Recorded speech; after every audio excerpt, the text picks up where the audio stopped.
मटियारे district reporter Nisar लिगारी।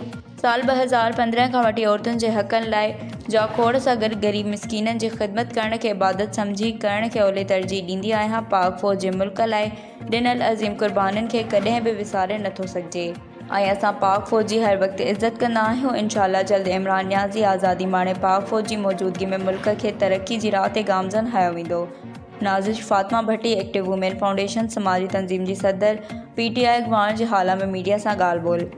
Active women foundation समाजी तंज़ीम जे सदर NA 216 मटियारे GPTI उम्मीदवार अॻवान नाज़िश फातिमा भट्टी हाला में मीडिया जे नुमाइंदनि सां ॻाल्हाईंदे चयो त औरतुनि जे हक़नि लाइ जाखोड़ सां गॾु ग़रीब मिसकीननि जी ख़िदमत करण खे इबादत सम्झी करण खे अवली तरजीह ॾिनी आहे।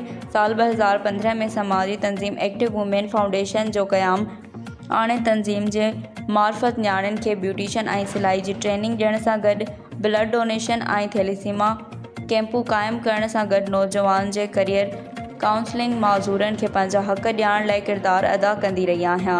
हुन चयो त हैदराबाद में ख्वाजा सराइन लाइ सोशल वेलफेयर डिपार्टमेंट जे मार्फत तालीम जी फ़रहामी लाइ बंद सेंटर खे फंक्शनल करायो।